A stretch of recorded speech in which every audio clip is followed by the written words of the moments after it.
In this lecture, I will describe the principles of learning in neural networks.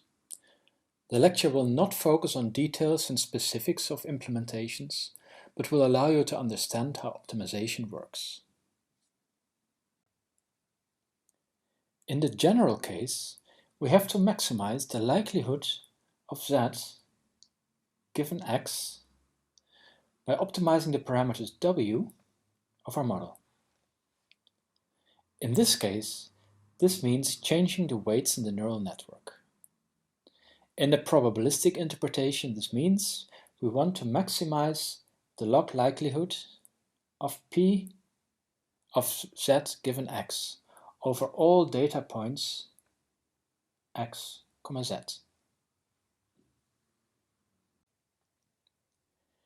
If the above loss function is convex, as described in the figure here, it is quite straightforward to find a minimum, and an optimal solution can be guaranteed. For instance, singular value decomposition is a numerically stable method of finding the optimum in such functions. In many cases, however, the loss function is not convex in its parameters w. This is in particular true for neural networks. You might have, for instance, multiple optima. As an example, take this very simple convex optimization problem. We use maximum likelihood estimation and assume that our model is a simple first-order polynomial.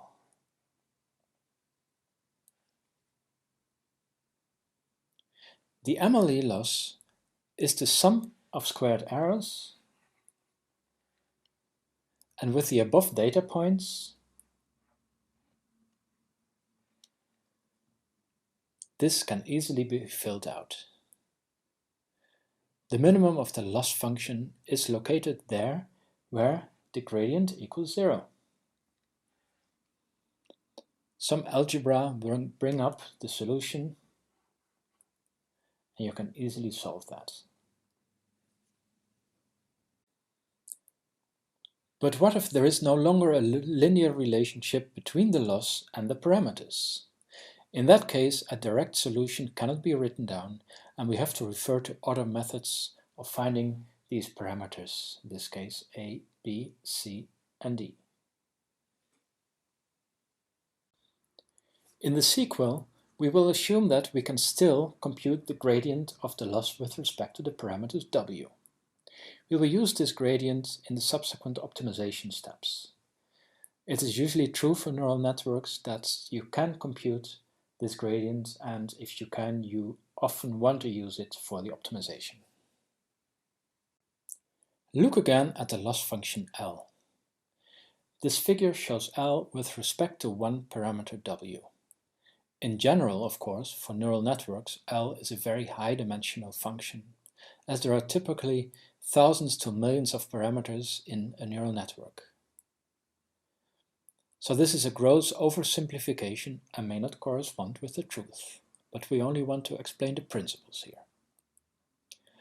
Note that there are various interesting points.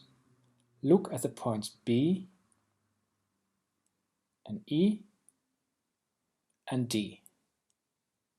In B, there is a local minimum. The gradient there is 0, and it is hard to know if it is a good minimum or if there is a better one somewhere else. Point E also has a 0 or maybe near 0 gradient. In such points, also known as saddle point, it is hard to know if one is in a minimum or not. Point D is, at least in this cutoff of the loss function, a global optimum. So the 3 points are difficult or sometimes even impossible to discriminate, as we usually have local information only.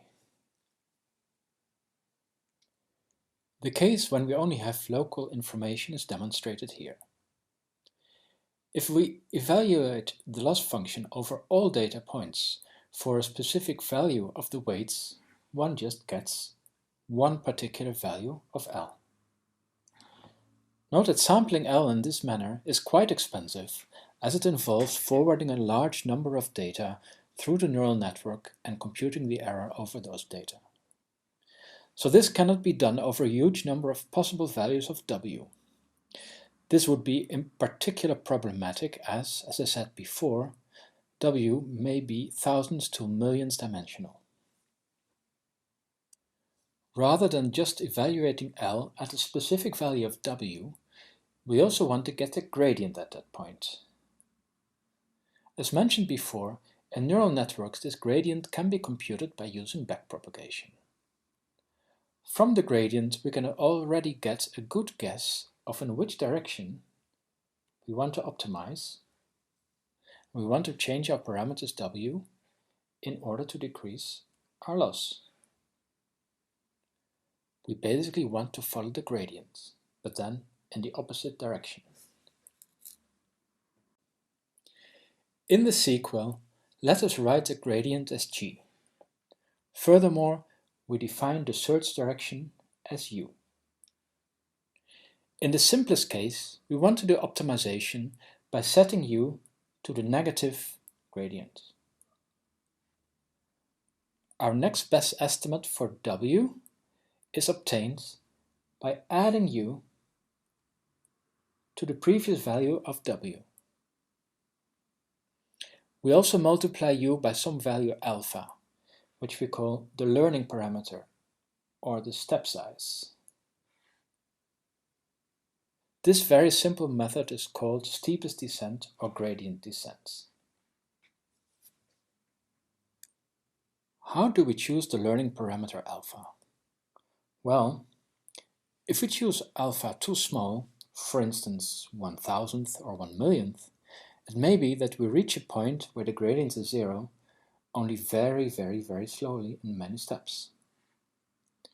Furthermore, taking too small steps may lead to early convergence and one ends up in a local minimum or in a saddle point.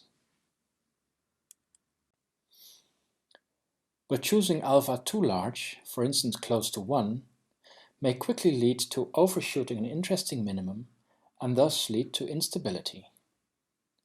If your neural network algorithm gives you increasing loss values, this is probably what is happening. In both cases, of course, the value of alpha scales with the value of the errors, and those again scale with the values of the weights as well as with the values of the data. For this reason, we usually normalize the data before using them in a neural network. A normalization between 0 and 1, or -1 and +1 is standard procedure. Also, a good initialization of the weights is a very important point in neural network learning. So sometimes we need a large learning rate and sometimes it should be small. This is caused by the fact that sometimes the loss function is very flat and sometimes it is very steep. There exist many methodologies which adapt the learning rate during learning, and for instance, conjugate gradient methods do so by building up second-order derivatives of the loss function. But a very simple method of improving learning is by adding a momentum term. Look at this typical optimization problem. As mentioned, a too small value of alpha leads to very slow optimization, and a too large value of alpha leads to instability. To get more stability in search directions, what we can do is add the previous search direction to the next search direction, but with a factor less than 1. In effect, our search direction is the sum of all previous gradients, but with decreasing influence as these get older. We thus introduce a second parameter, beta, the momentum, and choosing reasonable values of alpha and beta leads to a tremendous speedup in learning. How do we find good values for alpha and beta? The following simple derivation gives you a reasonable rule of thumb. If we assume that the gradient remains constant, that's of course not true, but it simplifies the mathematics, then this equation can be simplified to this one using finite geometric series. By that analysis, the best choice for alpha and beta is to have them add up to 1. One typically takes something like the learning rate equal to 0.01 and the momentum at 0.99. Let us look again at a loss function. We can use a Taylor series, shown here, to describe this loss. Of course, there is an extra epsilon there, which we discard here. Following this Taylor series, the loss can be described as the loss at some point plus the gradient times the distance to that point plus the second derivative, we will call it the Hessian, times the squared of that point, etc., etc. Well, here we ignore the higher orders than the second one and just want to look at the Hessian. The Hessian is the matrix of second derivatives of L with respect to its parameters. The condition of H, of the Hessian, that is the highest divided by the smallest eigenvector, tells us a lot about the learning problem. In this picture, with two parameters W, we see a perfect Hessian. Here we see the isolines of those Hessians, such a Hessian, which has a condition number of 1. But you will never find such perfect Hessians in real neural network loss functions. Normally, they are elongated, as shown here, and it often leads to instability in learning.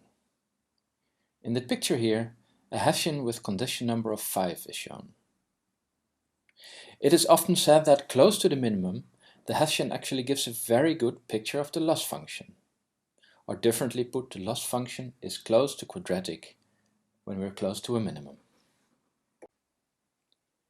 In a real neural network, you will typically find a Hessian with a condition number of 10 to the power 10 or even up to 10 to the power 20. To give you an idea of how flat that really is, I've plotted a Hessian with a condition number of only 100.